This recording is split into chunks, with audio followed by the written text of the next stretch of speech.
So magandang gabi po sa ating lahat at sa mga kapatid po nating sumusubaybay sa ating pong evening devotional. So happy listening po sa bawat isa and God bless po. So muli ang naatasan po ngayon na manguna ng ating spiritual mana po ang yung called Brother Wendell Blanche. At ito po yung topic po natin ngayong gabi. No? Sabi dito ay, prayers like fragrant incense. Sa araw po na ito ng March 19. No? So, itong topic ko natin ay alam ko napaka-popular kasi kung faithful talaga tayo sa Panginoon, lagi-lagi natin itong ginagawa. Ang panalangin, isang bagay na hindi dapat natin maliitin or mababang tingnan na parang kapag may gagawin tayo, parang nagiging abala minsan, di ba?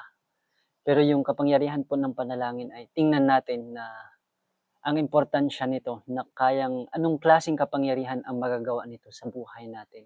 At lalo sa buhay natin na araw-araw na humaharap sa hamon ng buhay. Kaya sa topic po natin ngayon, yung key text natin ay mababasa natin sa Revelation 8 verse 3. Ang sabi po rito, another angel came and stood at the altar having a golden censer, and there was given unto him much incense, that he should offer it with the prayers of all the saints upon the golden altar which was before the throne. So, sa atin namang mga sumasampalataya, no, special sa mga Seventh-day Adventists, alam ko may mga background tayo sa sanctuary doctrine kasi sa lahat ng denomination halos tayo talaga yung nagpurso na aralin yung sanctuary doctrine at makita natin yung gawain ng high priest sa loob ng tabernakulo, ng templo, no, ng paghahandog at gayon din ng pag-aalay ng panalangin. At alam natin na ang sumusimbolo o kumakatawan sa panalangin ay yung insenso. Na naalala ko nung bata kami, tuwing magsusunog kami ng dayami sa farm pagkatapos ng anihan at para na naman sa next na taniman. Nagsusunog kami ng palay. And then yung usok talaga yung lumilipad pa itaas, no. Hindi siya yung minsan kumakalat siguro pagilid pero talagang lahat ng direksyon ng usok ay paitaas. Nag-evaporate siya, no. Nag-a-ascend siya paitaas. So ang panalangin po natin ay kung alin tulad natin sa usok ay talagang sigurado pong umaakyat or ito'y makakarating ng langit. At sabi niya pa rito, through prayers takes hold upon omnipotence and gives us the victory upon his knees. The Christian obtains strength to resist temptation. The silent, fervent prayer of the soul will rise like holy incense to the throne of grace and will be acceptable to God as if offered in the sanctuary. So to all who does seek Him, Christ becomes a present help in time of need. They will be strong in the day of trial. Kaya nga, kung may nakalakas tayo, maliban sa nababasa natin yung mga sulat at na papaalala sa atin, no, napahalaga pong gawin talaga ang panalangin. Parang isa itong hininga ng ating buhay.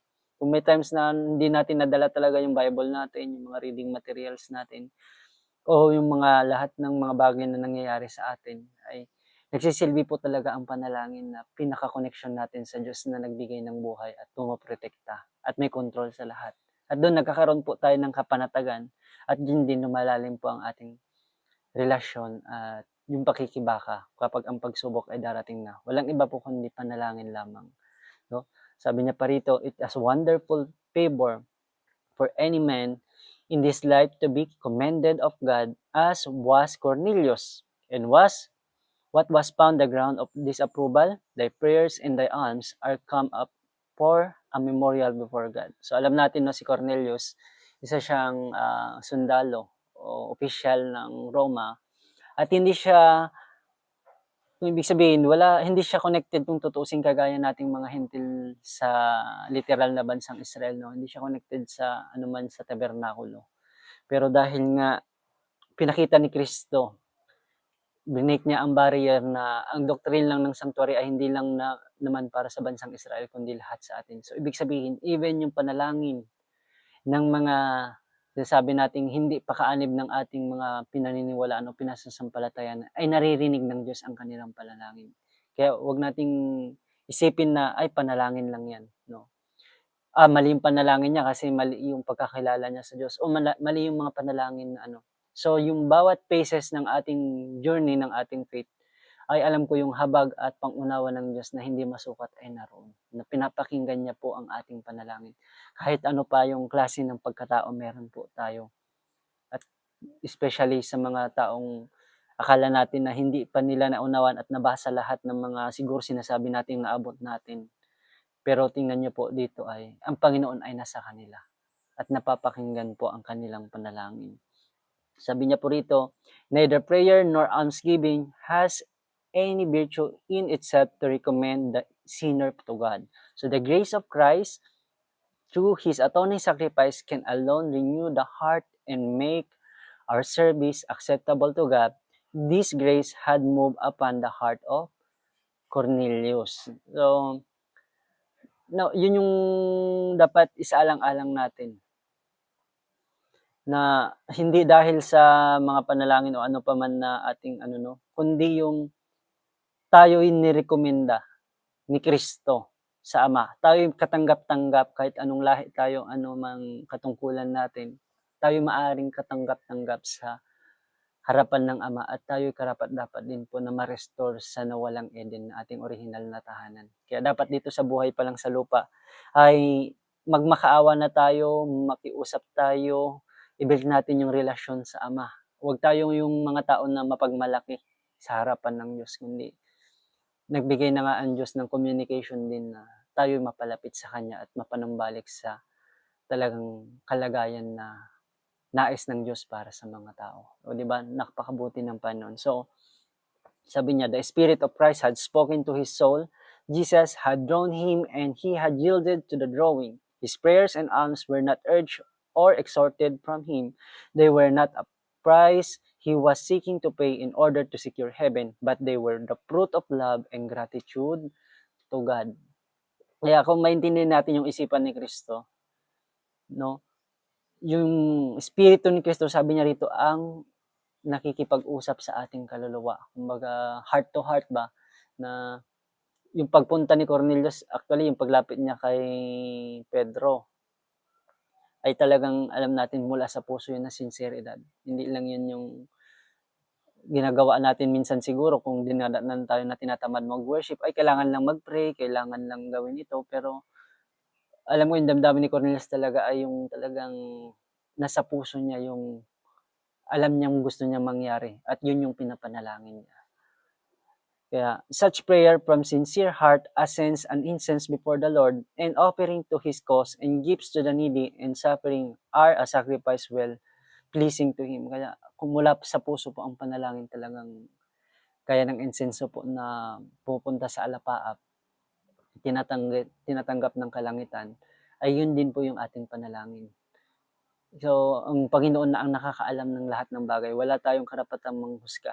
Pero meron tayong obligasyon sa mundo na ituro ang tamang pananalangin at kilalanin ang Diyos kasi yun yung ano yung prerequisite na dapat alam mo kung saan ka nanalangin at bakit ka nanalangin at yun nga kung sino yung pinanalanginan natin. And even yung motive ng pinapanalangin natin. Yan. So sabi niya rito, prayer and almsgiving are closely linked together. So the expression of love to God and to our fellow men, they are the outworking of the true great principle of the divine law. Thou shalt love the Lord thy God with all thy heart and with all thy soul and with all thy mind and with all thy strength, and thou shalt love thy neighbor as thyself. So, nakita po natin, no? Ito yung lingwahe ng gusto talaga ng Diyos as He is also a social divine being na gaya natin. Which is, originally siya naman talagang naglikha sa atin kung bakit ganito tayo nag-iisip, nagmamahal, lahat na. Kaya yung panalangin ay napakahalaga po na tayo manalangin ng ating buong isip, buong lakas. Na kung paano yung relasyon din natin sa kapwa-tao na sinasakripisyo natin lahat alang-alang sa kanila. Ay gusto rin ng ganun ng Panginoon yung mabuild sa atin yung intimate na level ng relationship. And yung communication ng panalangin ay talagang napakahalaga. Hindi lang siya big deal, kundi talagang siya yung built-in dapat na kasama sa lifestyle ng buhay ng tao na hindi mawawala, no? Thus, our gifts cannot recommend us to God or earn His favor. They are an evidence that we have received the grace of Christ. They are a test of the sincerity of our profession of love. Kaya, yung gaya ng binata sa dalaga, ang dalaga ay parang napakaraming ano no, parang gusto nilang matest yung loyalty, yung sincerity ng lalaki bago nila tanggapin yung kanilang pagsinta. So, dapat makarelate tayo bilang mga tao dito sa mga bagay na gustong mangyari ng Panginoon, yung sincerity. Mag-effort po talaga tayo. And yung prayer is, ano lang eh, tumingin ka lang ng bakanting lugar, panatag yung loob mo, and then luluhod ka at manalangin. Napakalaking bagay na po yun. So, ang panalangin, or nakatayo ka man, naglalakad ka man, ibig sabihin yung connection natin sa Diyos hindi nawawala.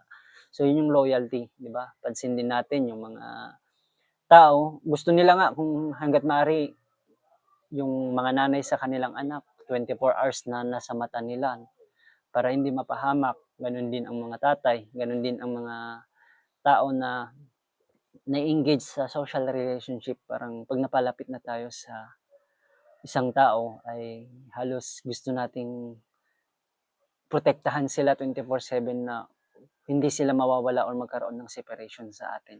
So, napakaganda na binigay ng Panginoon itong panalangin para mag-build ng connection at communication sa Panginoon. Hindi lang sa Panginoon, kundi maaari din nating ipanalangin at hingin sa Panginoon na yung mga mahal din natin sa buhay ay atin ding ipanalangin. Kasi Diyos naman ang may control ng lahat at napakaganda na ang Diyos na yun na ating kilala ay napakabuti at kaya niyang gawin ang lahat para sa atin. Even yung pagsasakripisyo ng sariling buhay ng kanyang anak. Kaya mga kapatid, itong topiko natin ay ang mga panalangin na gaya ng fragrant ng incense, no? Ay ma-inspire po tayo na habang nakikita natin ang mga usok ay maakyat sa papawid ay ganyan din ang ating panalangin. Naririnig ng Panginoon na umakyat po ito sa langit. Kaya yun lang po yung topic ko natin ngayong gabi na naway magsilbing paalala kahit lagi natin itong ginagawa. Paalala at paalala na ang Panginoon ay lagi rin tayong naaalala at nais niya po na magkaroon tayo ng koneksyon, ng relasyon at ng ganun din ng tunay na pag-asam ng kaligtasan at pag-ibig sa Panginoong lumikha sa atin. Muli, magandang gabi po at maraming salamat po sa pakikinig. God bless po sa ating at sa inyo dyan.